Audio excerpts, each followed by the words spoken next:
Assalamualaikum warahmatullahi wabarakatuh. Sehat, sukses, lancar jaya buat semuanya dimanapun berada. Masih tetap semangat ya untuk semuanya. Jadi di kesempatan di tema belajar bareng kita kali ini, saya akan mencoba membahas beberapa detail yang harus diperhatikan dalam pembuatan alat bending plat manual sistem lipat ya sobat kreatif.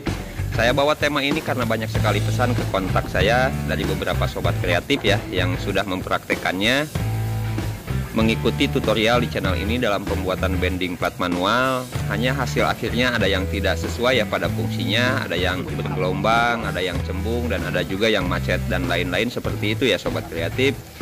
Mungkin ini beberapa yang ditanyakan yang sudah masuk ke kontak saya ya.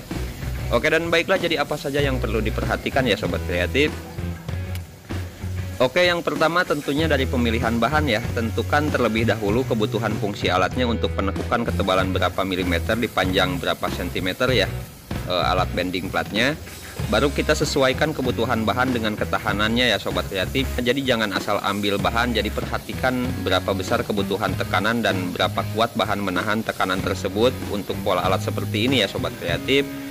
Saya kasih contoh gambarannya sedikit ya yang saya pahami. Jadi semakin panjang alat yang dibuat, maka semakin besar kebutuhan bahan yang diperlukan, namun semakin kecil ya fungsi kepenekukannya, terkhusus pada ketebalan ya sobat kreatif. Untuk simpelnya, jika kita buat bending plat misal seperti yang saya buat di panjang 200 cm ya seperti yang di video ini, jika dalam penekukan full di panjang platnya 200 cm hanya mampu di ketebalan 1 mm saja, maka jika kita menekuk plat di panjang 150 cm biasanya akan mampu di ketebalan 1,2 mm ya. Nah, jika kita mencoba menekuk plat di panjang 100 cm biasanya akan mampu di ketebalan 1,4 atau 1,5 mm. Jadi semakin pendek plat maka semakin tebal yang bisa kita lipat ya sobat kreatif. Semakin panjang maka beban pun semakin besar dan kejangkauan penekukannya juga lebih sedikit ya. Pilihan ketebalan pun akan berkurang seperti itu ya sobat kreatif. Bisa dipahami ya. Terus jika kebutuhannya di ketebalan 1 mm, menurut saya sih sudah leluasa ya dengan versi alat yang saya buat di video ini. Tapi jika memang budgetnya pembuatannya tidak cukup, pemilihan bahan bisa diturunkan seperti pada pembuatan alat bending yang versi yang ini ya sobat kreatif. Sobat kreatif bisa cek kembali untuk cara pembuatannya. Terus kalau budgetnya belum cukup juga ya, terus kebutuhannya hanya untuk 0,7 mm ke bawah, ibaratnya bisa kita buat dengan versi yang di bawahnya lagi, yang ini. Jadi kita sesuaikan terlebih dahulu ya kebutuhannya, jangan membuat alat kebutuhannya untuk ketebalan misalnya 1 mm ya ketebalannya, tapi pemilihan bahan memakai yang memang kuatnya hanya untuk ketebalan 0,7 mm. Jelas hasil kepenekukannya tidak akan maksimal ya sobat kreatif. Meskipun masih bisa dilipat dengan cara dipaksa, ya lama kelamaan tentunya akan ada efek ke alatnya ya. Entah itu centang, jalur bergeser dan lain-lain, intinya tidak akan awet ke alatnya ya sobat kreatif. Baiklah, dan untuk yang kedua yang perlu diperhatikan, usahakan jalur penekuk dan alas harus sama rata. Soalnya yang kita perlukan ketika terjadi penekukan, pertemuan sudut harus persisi keduanya ya.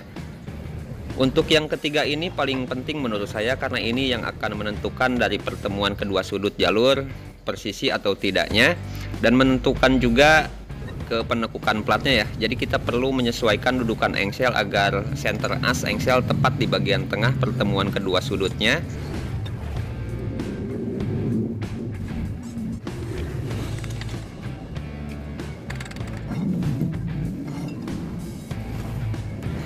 Dan dalam pembuatan kali ini pun saya membuat cowakan dudukan engsel dengan menggunakan CNC ya, agar lebih presisi.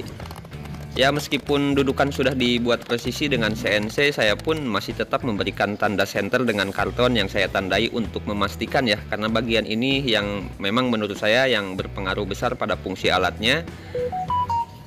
Jadi meski bisa dengan cara manual digerinda seperti yang sudah saya praktekkan sebelumnya, yang ini hanya itu akan memakan waktu dan perlahan-lahan ya, dan tentunya harus telaten dalam pengerjaannya.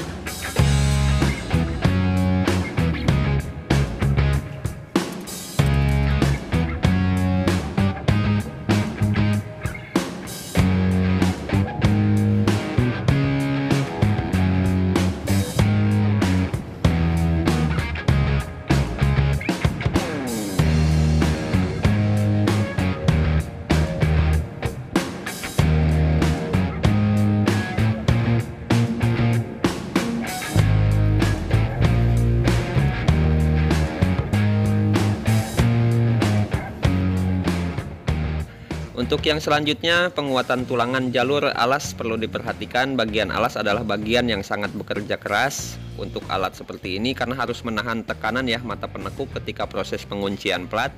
Jadi usahakan untuk jalur alas kita buat sekaku mungkin agar ketika terjadi tekanan dari atas tidak centang ke bawah ya sobat kreatif, yang mengakibatkan posisi alas dan jalur penekuk tidak akan sama rata.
Baiklah, sekarang ke hal penting berikutnya dalam pembuatan bending plat, yaitu setelan ya sobat kreatif. Di video saya mencoba membuat setelan untuk mempertahankan posisi alas agar tidak centang ke belakang dan cembung ke bagian depan. Setelan ini akan berfungsi jika ibaratnya ya mata penekuk tidak tepat di bagian sudut alat sebagian. Jadi bisa kita dorong dan tarik jalur alasnya untuk menyesuaikan posisinya agar selaras dengan mata penekuk ya sobat kreatif.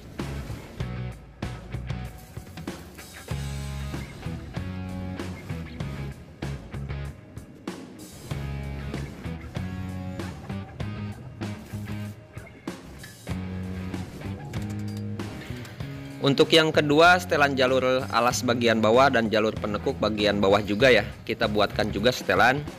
Setelan di bawah ini berfungsi jika posisi alas dan mata penekuk tidak selaras ya untuk ke atasnya. Itu bisa dari seringnya pemakaian alat. Kalau baru dibuat seperti yang saya buat ini, baru banget dibuat ya, biasanya dari tarikan las juga akan centang ke bagian tengah seperti itu. Jadi setelan-setelan seperti ini cukup berpengaruh besar ya pada alat bending plat seperti ini. Baiklah, untuk selanjutnya memberikan penahan jalur penekuk agar tidak cembung, biasanya apalagi dengan bentangan alat bendingnya panjang seperti ini dan memakai bahan plat seperti ini ya untuk jalur penekuknya. Pada bagian sisinya akan rapat karena adanya engsel, hanya pada bagian tengahnya akan renggang ya sobat kreatif. Penahan ini akan berfungsi menambah kekuatan dan penahan jalur penekuk, karena di bagian jalur penekuk tidak bisa kita pasang setelan seperti di jalur alas ya.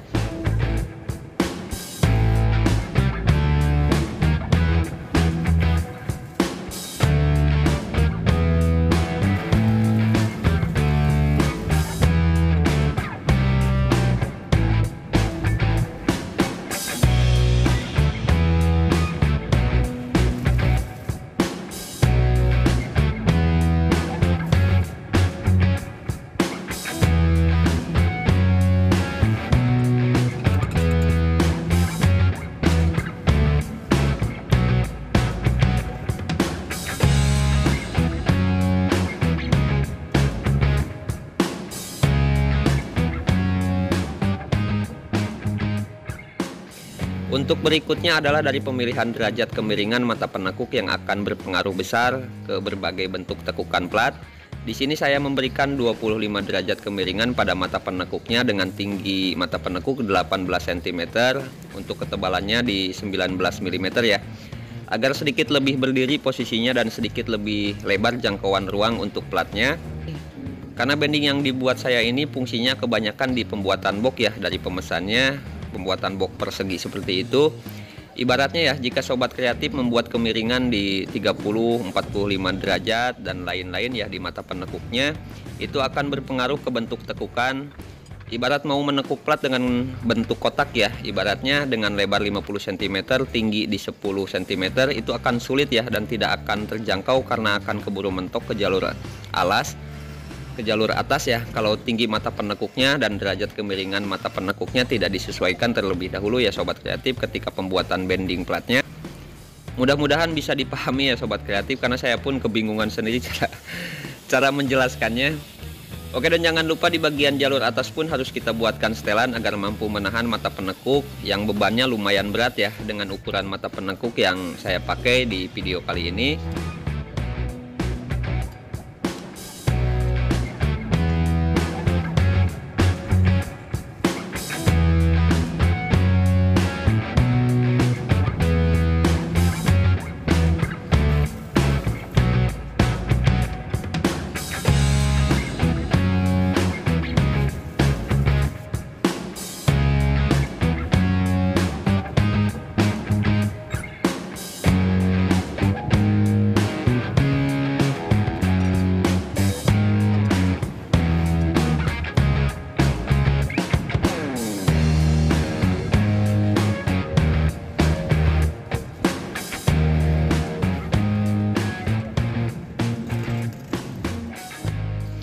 Baiklah, sekarang ke tahap penggerak ya sobat kreatif.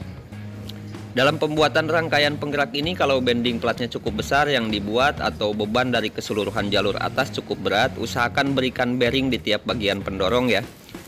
Karena kalau tidak ya bisa dirasakan ya beratnya seperti apa kalau misalnya hanya memakai bow seperti itu ya sobat kreatif. Jadi bearing ini akan membantu kita sedikitnya meringankan ketika menaikkan mata penekuk.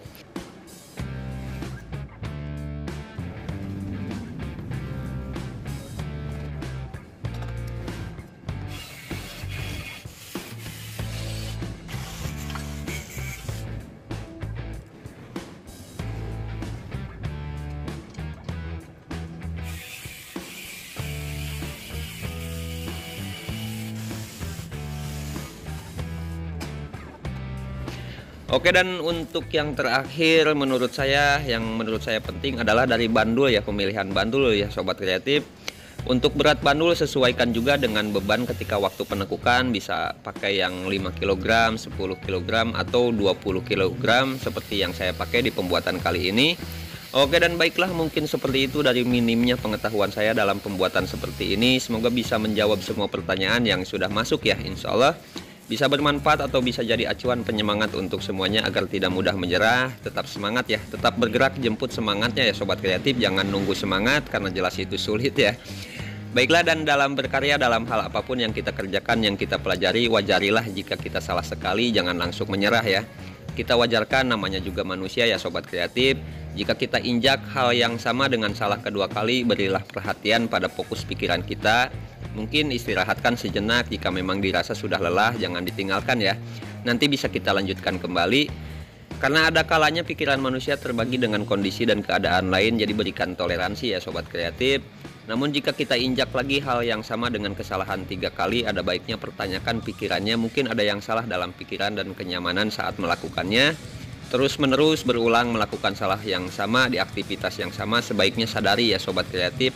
Mungkin itu bukan bidangnya, kita bisa beralih tanpa meninggalkan kreativitas dan tetap berkarya di bidang lain. Misalnya, kita tidak bisa memaksa yang memang bukan bidang kita harus kita kuasai juga. Assalamualaikum warahmatullahi wabarakatuh.